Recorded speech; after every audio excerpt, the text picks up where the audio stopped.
you know, it's not just like ecology types who are interested. This is like a business concern too, which is, you know, what are our margins on the health of shrimp? Like if you have so many parts per million in the water, will that affect their ability to, you know, engage in physical activity, to stay healthy? This affects all of us, right? So for basically no money, what was it, $1,026?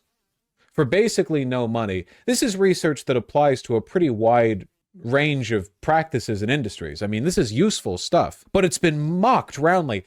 I'm mocking this one post right here. Conservatives at large, like tens of millions of views on these posts collectively, 3 million to the shrimp treadmill. Some of them don't say 3 million. They say 10 million or 20 or 100. Why not? You know, it's nothing. They're so stupid. It's actual civilizational decline. Like this specifically is literally like how Rome fell type stuff, you know?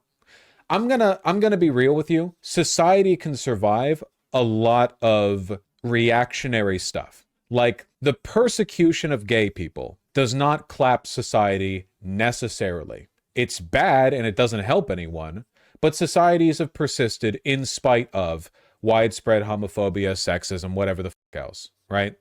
Maybe they were transphobic in the Roman Empire. I wouldn't know. Except for that one empress. I don't know. I don't care. Societies can't survive this. This is unsurvivable. Do you understand what I'm talking about here? This is unworkable. It goes beyond just like, are you making people's lives worse? You actually like end civilizations with this behavior.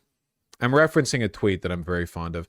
Me making fun of your crop rotation idea and thereby holding our people back another 5,000 years. Jeff thinks the beans have to take turns Lamau. This, unironically, applies to all Republican criticism of federal funding. Literally everything. All the USAID funding, all the research grant, everything the DOE does, all of it. Like, it literally, like, it's over. Sorry, I keep bringing things back to China all the time, but anti-intellectualism is one of the reasons why they suffered so much death during the Great Leap Forward and Cultural Revolution. Yeah, like Lysenkoism, right?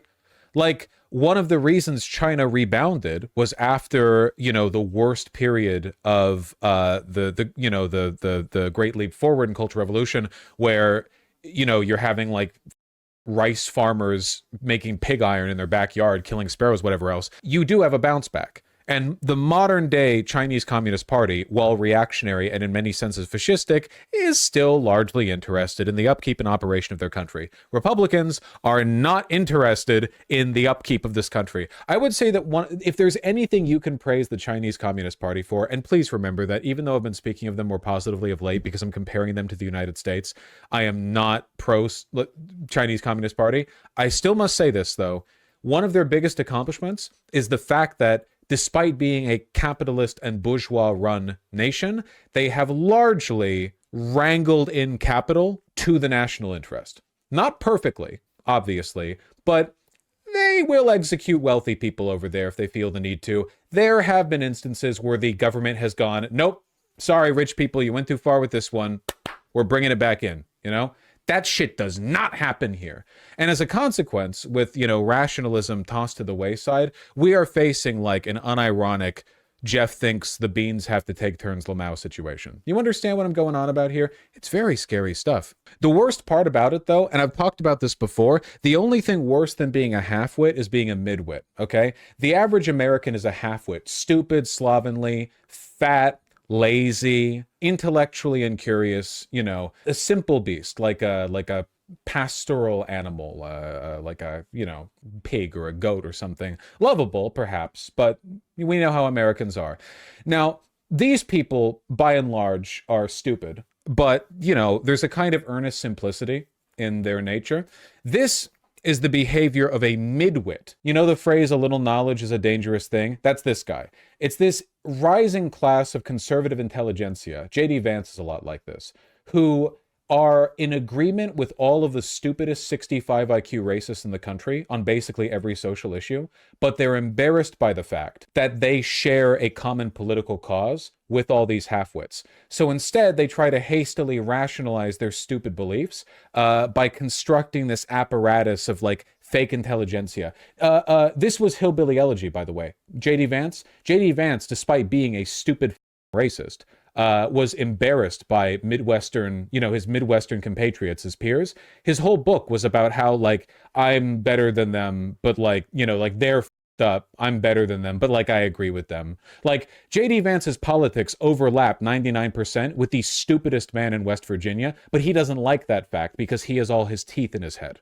Does that make sense? It's this rising, like, to be Republican, you have to be some kind of stupid. There's just no getting around that anymore. So for those who believe they're smart, they make themselves stupider, creating this like loose framework of justifications. You've seen people like this on Twitter, right? Like these Nazis who think, like, they pretend to read Hegel, they pretend to be aristocrats. That's this whole thing right now, right? Like those photos from the soiree at the inauguration. You had all the people in the suits, and people are like, the Roaring Twenties are back, and they're like wearing Shein and Temu dresses and stuff, and their suits fit like shit, and they all look awful, but they're like pretending they're part of some aristocratic upper crust when in reality they're going back home to like an air fryer on the counter or something. You understand, like, this midwittery is very dangerous.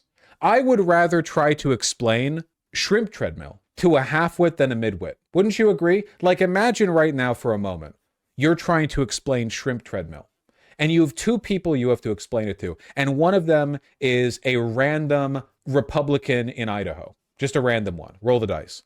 And the other one is like a Twitter paleocon, quote-unquote intellectual who has read a summary of Hegel from a Twitter thread and talks as though he's auditioning to be in The Great Gatsby, and he agrees with everything the Idaho Republican believes in, like with regard to social values, but he takes way longer to explain why he believes in it.